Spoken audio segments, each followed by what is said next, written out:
Sir ನಾವು ಗೇಟಲ್ಲಿ ನಿಂತಿದ್ರಿ, ನಮ್ಗೆ ಗೊತ್ತೇ ಇಲ್ಲ ಎಷ್ಟು ಗಂಟೆಗೆ ಒಳಗೆ ಬಿಡಬೇಕು ಅಂತ ಡೈರೆಕ್ಷನ್ ಇಲ್ಲ ಸರ್. ನಮಗೆ ಈ ಕಾರ್ಯಕ್ರಮ ಯಾರು ನಡೆಸ್ತಾ ಇದ್ದಾರೆ ಅಂತ ಗೊತ್ತೇ ಇಲ್ಲ ಸರ್ ಅಂತಾರೆ ಪೊಲೀಸರು. ಸರ್ಕಾರ ನಡೆಸ್ತಾ ಇದೆಯಾ ಗೊತ್ತಿಲ್ಲ ಅವ್ರಿಗೆ, IPL ನಡೆಸ್ತಾ ಇದೆಯಾ ಗೊತ್ತಿಲ್ಲ, KCA ನಡೆಸ್ತಾ ಇದ್ದಾರಾ ಗೊತ್ತಿಲ್ಲ, ಗೊತ್ತೇ ಇಲ್ಲ.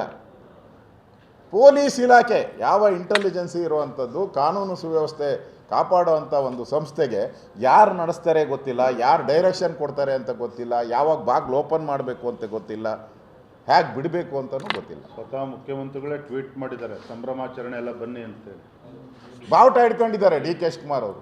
ನಮ್ಮ ಅಧ್ಯಕ್ಷರು ಹೇಳ್ದಂಗೆ ಪ್ರದರ್ಶನ, ಬಾವುಟದ ಪ್ರದರ್ಶನ. ಯಾರು? ವಿಜಯೇಂದ್ರ ಅವರೆಲ್ಲ ಹೋಗಿದ್ದು, R ಅಶೋಕ್ ಅವರೆಲ್ಲ ಹೋಗಿದ್ದು, ನಾರಾಯಣ ಸ್ವಾಮಿ ಅವರೆಲ್ಲ. ಇವರು ಗೆದ್ದಿದ್ದು ಅವ್ರು ಬಾವುಟ ಹಿಡ್ಕೊಬೇಕಾಯ್ತು ಟ್ರಾಫಿಕಲ್ಲಿ. ನಿಮ್ಮ ಪರ್ಮಿಷನ್ ಕೊಟ್ಟವ್ರು ಯಾರ್ರೀ? Mister DK Shivakumar. ಕಾರಿಂದ ತಲೆ ಇಕ್ಕಿ ಹಿಂಗೆ ಅನ್ನೋಕ್ಕೆ ವೇರ್ ಈಸ್ ದ ಪರ್ಮಿಷನ್? ನಾ ಬೇರೆ ಯಾವನ ಮಾಡಲಿ ಕೇಸ್ ಹಾಕಿ ಒಳಕಾಕ್ಬಿಡ್ತೀರಾ ನೀವು? ಸ್ಪಷ್ಟವಾಗಿ ಅಧ್ಯಕ್ಷರು ಹೇಳಿದ್ರು. ಏನು ಹೇಳಿದ್ರು? ಅಲ್ಲಿ ಯಾವುದೋ ಒಂದು ಥಿಯೇಟ್ರಲ್ಲಿ ಕಾಳು ತುಳಿತಾಗಿ ಒಬ್ಬ ಹೆಣ್ಣುಮಗಳು ಅಮಾಯಕ್ಕೆ ಸತ್ತಾಗ ಹಿಡಿದು ಆ ಆ್ಯಕ್ಟ್ರನ್ನ ಒಳಗಡೆ ಹಾಕಿ ರುಬ್ಬಿಟ್ರಲ್ಲ. ಈಗ ನಿಮ್ಮನ್ನು 11 ಜನ ಆಗೈತಲ್ಲ, ರುಬ್ಬೇಕಲ್ಲ. ಯಾರು ನುಬ್ತೀರಾ ನೀವು? ಯಾರ ಮೇಲೆ FIR ಹಾಕಿದ್ದೀರಾ? ಆಗಬಾರ್ದು ಅಂತಲೇ DC ಕೊಟ್ಟಿದ್ದಾರೆ, UDR ಮಾಡಿದ್ದಾರೆ. ಅಲ್ಲ ರೀ, ಒಬ್ಬ ಜಿಲ್ಲಾಧಿಕಾರಿ ನಿಮ್ಮ ಕೈ ಕೆಳಗಡೆ ಕೈ ಕಟ್ಕೊಂಡು ನಿಂತು ನಿಮ್ಮನ್ನು ಬಂದು ಎನ್ಕ್ವೈರಿ ಮಾಡ್ತಾರೆ ಮುಖ್ಯಮಂತ್ರಿನ. ಇವಾಗ ಪರ್ಮಿಷನ್ ಯಾರು ಕೊಡಬೇಕು? ಮುಖ್ಯಮಂತ್ರಿ ಕೊಡಬೇಕು, ಇಲ್ಲ ಹೋಮ್ ಮಿನಿಸ್ಟ್ರ್ ಕೊಡಬೇಕು,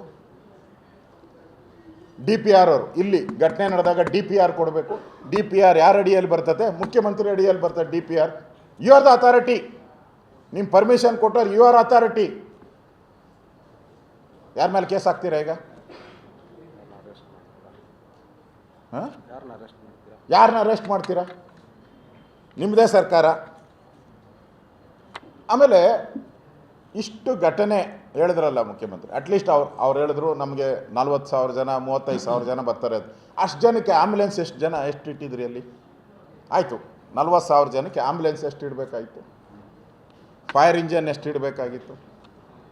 ಡಾಕ್ಟ್ರಸ್ಸು ಅಲ್ಲಿ ತುರ್ತು ಚಿಕಿತ್ಸೆ ಕೊಡೋಕ್ಕೆ ನಾವು ಸಣ್ಣ ಪ್ರೋಗ್ರಾಮ್ ಮಾಡಿದ್ರೇ ನಾವು ಇಲ್ಲೊಂದು 20,000 ಜನ ಸೇರಬೇಕಾದ್ರೆ ನಾವು ಆ್ಯಂಬುಲೆನ್ಸು ಒಂದು ಡಾಕ್ಟ್ರ್ ಯೂನಿಟ್ ಎಲ್ಲ ಇಟ್ಟಿರ್ತೀವಿ ನಾವು ಇಲ್ಲಿ ಕಾರ್ಯಕ್ರಮದಲ್ಲಿ. ಅಷ್ಟು ಕಾಮನ್ ಸೆನ್ಸ್ ಇಲ್ಲಲ್ಲ ನಿಮಗೆ? ಒಂದು 50 ಜನ ಡಾಕ್ಟ್ರ್ ಇಡೋಕ್ಕೂ ನಿಮಗೆ ಯೋಗ್ಯತೆ ಇಲ್ಲ. ಯಾಕಂದರೆ ಫಸ್ಟ್ ಏಡ್ ಕೊಡಬೇಕಾಯ್ತು ಅವ್ರಿಗೆ, ಎಲ್ಲರಿಗೂ ಬ್ಲಾಕ್ ಆಗಿರೋವಂಥದ್ದು, ಹೃದಯ ಸ್ತಬ್ಧ ಆಗಿರೋವಂಥದ್ದು. ಅದನ್ನು ಟ್ರೀಟ್ ಮಾಡೋ ಅಂಥದ್ದಕ್ಕೆ ಸ್ಥಳದಲ್ಲೇ ಇಮಿಡಿಯೇಟಾಗಿ ಮಾಡಬೇಕು, ವಿತಿನ್ 2 ಮಿನಿಟ್ಸಲ್ಲಿ ಮಾಡಬೇಕು ಅವ್ರಿಗೆ. ಆ ಡಾಕ್ಟರ್ಸ್ ಇದ್ದರೆ ಅದನ್ನು ಉಪಯೋಗ ಮಾಡ್ತಾಯಿದ್ರು, ಒಂದು ಅರ್ಧ ಜನದ ಪ್ರಾಣ ಆದರೂ ಮಾಡ್ತಾಯಿದ್ರು. ಇನ್ನೊಂದು, ನಾನು ನಿಮಗೆ ಪಟ್ಟಿನೂ ಕೊಡ್ತೀನಿ, ದಯವಿಟ್ಟು ತಗೊಳ್ಳಿ ಈ ಪಟ್ಟಿನ. ಈ ಪಟ್ಟಿ ಕೊಡ್ತೀನಿ ನಿಮಗೆಲ್ಲ ಪ್ರಿಂಟ್ ಹಾಕಿ. ಫಸ್ಟ್ ಸತ್ತಿದ್ದು ಪೂರ್ಣಚಂದ್ರ ಅಂತ, 32 ವರ್ಷ, ವೈದೇಹಿ ಆಸ್ಪತ್ರೆ, 3:45ಕ್ಕೆ. ಅಣ್ಣ 3:45ಕ್ಕೆ ನೀವು ಕಾರ್ಯಕ್ರಮ ಇಲ್ಲಿ ಮಾಡಿದ್ದು ಎಷ್ಟೊತ್ತಿಗೆ?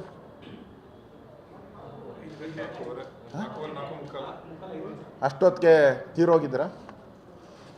3:45ಕ್ಕೆ ಪೂರ್ಣಚಂದ್ರ ದೇಹಾಂತ್ಯ. 4:38ಗೆ ದಿವ್ಯಾ 13 ವರ್ಷ ಮಗಳು